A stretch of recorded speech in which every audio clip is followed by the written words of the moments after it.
Fantastic. We're live. It's Drew Murray from D20 Advice. Thanks for dropping by again. The cards. The cards are all about today's thing. I realize now that I didn't actually update the description to say what the thing is. I'll update it later. But today's thing for the one where subjectivity is king. Everyone has their own take on situations. There is a lot of moral ambiguity. I try to simulate things as much as I can to match onto real world ways of doing things and thinking about things. So kingdoms are not good kingdoms or evil kingdoms. Now, that is not to say that alignment isn't a thing in my campaign setting. Alignment's a hotly contested thing quite frequently. Alignment in Dungeons and Dragons specifically is not whether someone is subjectively or objectively good or evil.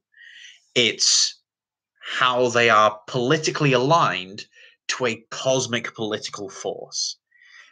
We exist in a world where there are no actual gods, none that we can prove. We aren't influenced by these gods, if they do exist. I'm an atheist, in case that wasn't clear. But I'm trying not to offend people. You are playing in a world where gods objectively have some impact in the world. They power clerics.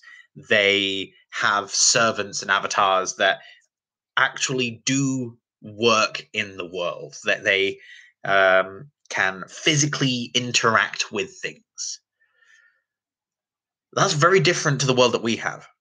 The world that we have, morality and ethics are subjective entirely. D&D exists in a world where there are gods that dictate what ethics and morality are on a cosmic scale. So we as a society all sort of agree on what is morally acceptable on a scale that we can understand.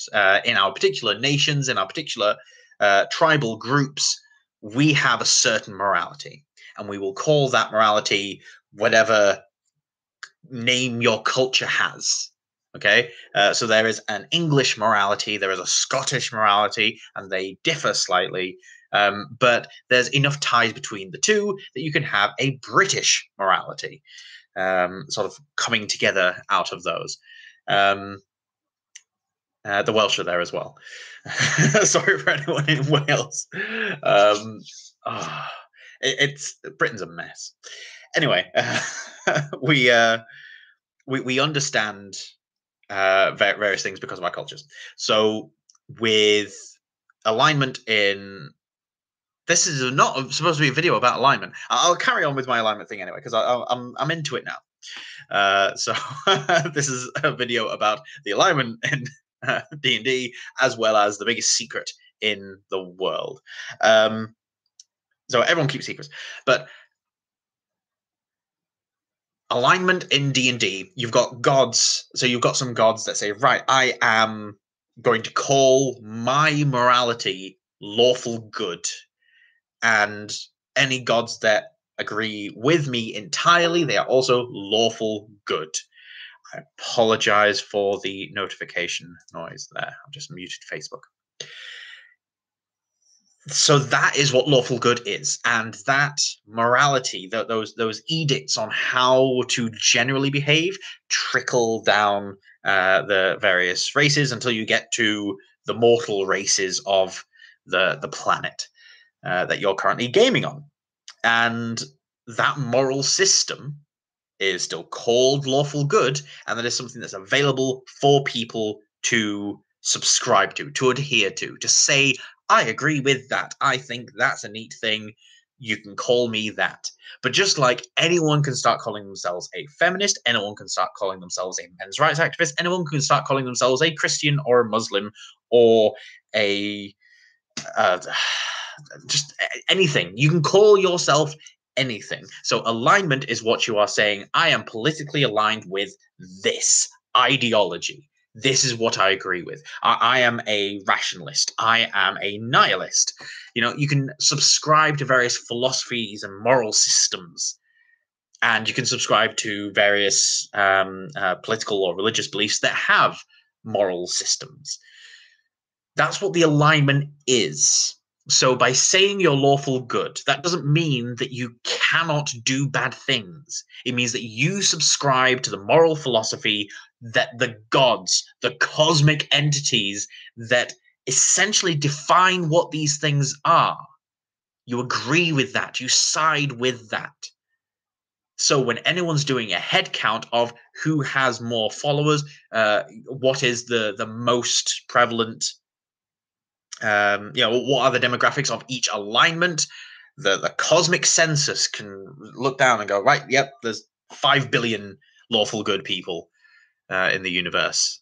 That's essentially what it is. And just as in any group, anyone that demonstrates the moral philosophy that they subscribe to, they are looked upon more favorably within that group.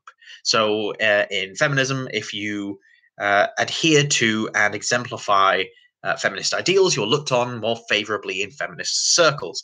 If you exemplify Christian virtues, you're looked on more favorably in Christian circles. If you exemplify American values, you are looked on more favorably in American circles. Certain American circles you probably don't want to have them finding your views favorable, and sometimes you would. I mean, while I was saying that, like that, there are several subsects of feminism, subsects of Christianity that have different moral philosophies, and subsects of just being an American. So national identities will have regional variances, and political groups as well that all have different moral philosophies on things. I understand over in the States, you guys have got the Second Amendment thing, which is a big contentious issue. So some people going around carrying guns, chewing tobacco, and hurling slurs about for people that you don't like. That's gonna endear you to certain groups. If you go around, saying everyone should do whatever they want to do to live a happy life, say, but let's ban guns, and tell people what to do. That's going to endear you to another group. I think, yeah, this is getting a bit political. Yeah. So moving swiftly on from American politics, that's alignment. That's what alignment is. So when people say that the Drow are, I think it's lawful evil, chaotic evil, some evil alignment anyway, that doesn't mean that all of them are just born bad.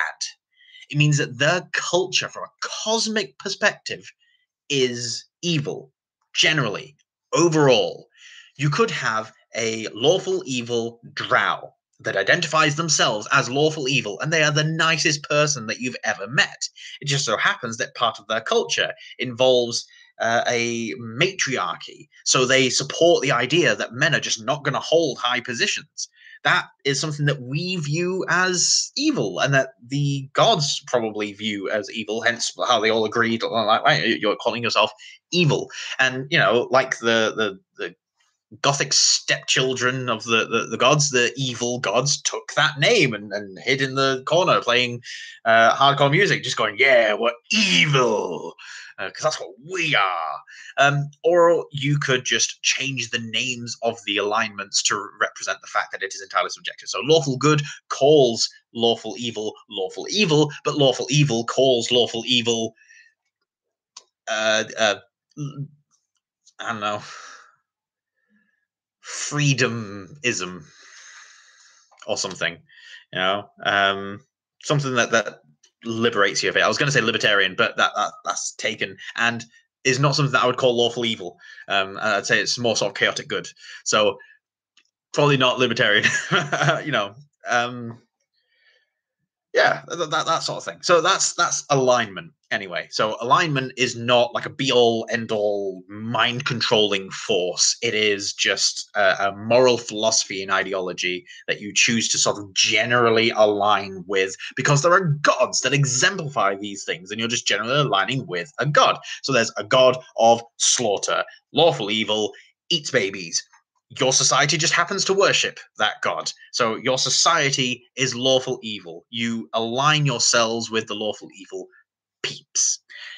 That's that. Secrets in the Taihun world.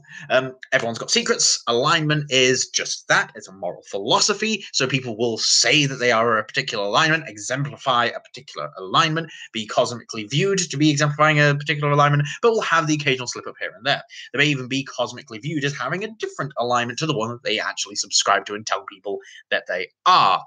The biggest secret in the campaign is probably the nature of the Taihun, the fact that the gods do not interact directly with the world, but they want to sometimes. Some of the Taihun do not care anymore because they are functionally immortal. They're not actually immortal, unlike some beings like dragons and elves. Another secret of the Taihun world is that dragons are the manifestation of the Feywild. They were essentially the first beings that grew out of the Feywild. Sorry, the Feyweave, not the Feywild. I know the Feywild's like a Forgotten Realms thing. Sorry, I'm working on a thing with Forgotten Realms. Just anyway, the Feyweave, the magical miasma, when it first tried to come into this world, and it encountered sentience, it mimicked it, and dragons were the result. And dragons live forever. They are immortal. Elves, also in the Taihun world, are immortal. They do not die at old age. They just get older and older and older and older, just like dragons. They pretty much hit like the 60s in human sort of physical terms, and then just level off. That's it. They stay at that physical state ad infinitum. But yeah, dragons are immortal. They are part of the Fey weave, but they rebelled essentially. That's another secret of the Taihun world. So you've got the Fey weave that just wants to grow and spread. Dragons being essentially like the first like sentient aspect of the Fey weave, and they looked at the world and just thought, yeah, we could run this. Screw the actual like energy vortex that we were spawned from. We could run this. This is amazing. Let's just do it. So the Feyweave now has agents through the Druid Order, and they operate through those instead of through the dragons now. The Taihun operate through the angels. Another thing is the angel demon devil conflict. Demons and devils in the Taihun world also smushed. So demons and devils interact a lot more. They live really close to each other. They don't have completely separate realms. Realms are also physical locations that you can get to just by walking or flying or some other means. There are several planes of fire. A plane of fire is just wherever there's lots of magma or fire. So inside a volcano, the plane of fire. To get there, you would need to protect yourself from heat damage, but you could walk there. It's like in Greek myths where you could like go through a cave tunnel and all of a sudden, oh look, there's the river Styx. Now you've got to sail across it and stuff. So there are physical barriers. There are natural barriers between you and other realms of existence, but that's how they operate. So that's another secret, sort of. Where was I going before? Yes, sorry. Angels, celestials. So the celestials are aliens, essentially. They are beings from another world, a small moon. This moon approached the planet where the world of the Taihun takes place, and it was stopped by magic that the Celestials are using. They didn't want to crash into another planetary body. They're essentially a rogue exoplanet just zooming through space, and they managed to use a magic like harness thing. Several of them like plug into this thing, and it's acting like a booster thing. Don't know why I can't think of the words. But big thrust of energy from the moon into the planet. Digs into the planet. It's enough thrust to keep the moon away from crashing into the planet, but it's now in the atmosphere. Caused a lot of devastation when it happened. But yeah, a moon basically like zooms towards a planet. So I've got like the curvature of the planet. Like into the atmosphere and stops there and hovers there. And they were about to add more people to this magical device that allows them to like harness energy to create thrust. But then the demons and devils started crawling out of the pits that they lived in relatively peacefully, at least as far as the mortal races were concerned. But see that thrust of energy, that booster exhaust thing, tunneling into the planet, dug down into the caves where the demons and devils live. So their homes are being destroyed. So they start crawling out, weathering this thrust of energy coming at them, and start to fight these celestials. So now there's a constant war going on between the underground of the planet and this moon that settled itself in almost by necessity geosynchronous orbit. Otherwise, it would just like move around, carving swathes of the planet away. So yeah, it's stuck in this one place, hovering above. So you can get there. It's in the atmosphere. It's a part of the moon. You can just like build a really big ladder and get to if you wanted to. But yeah, big ladder. But yeah, so that's another secret that the Celestials started the conflict with the demons. Yeah, there's lots of small secrets as well. There's an archfey that recruits child soldiers essentially and races them up, and it's where some of the warlocks will come from. They'll come from this particular archfey that just likes building up child soldier armies and imparting them with bits of his power and sending them off to mostly do either pranks because he thinks they're funny, or to actually spread his influence elsewhere, because he's trying to help the Feyweave. He doesn't like dragons. It's a whole thing. He's basically established himself as like the new dragon king. He wants to wipe the dragons out and take over where the dragons left off, as far as he's concerned, because the Feyweave sort of feels this betrayal about dragons, but also kind of doesn't care. And he's just like felt this little twinge of, oh, this happened in the past, filtered it through his lens of, well, if someone's wronged you and you feel bad about it, you should get revenge. So that's what he's doing, and he thinks he's doing it for the Feyweave, and the Feyweave just doesn't care. It's just like an energy field thing that remembers things. Anyway, yeah, lots of secrets in the world of the Taihun. It's a fun world to take a romp in because you never know what someone's going to do. Other than Simon Basal is secretly one of the Taihun. That's another secret. Yeah, there's a lot of secrets in this world. And alignment's a complicated beast, but simple when you lay it out straight. So yeah, that's everything. I'm going to go now, guys. Bye-bye.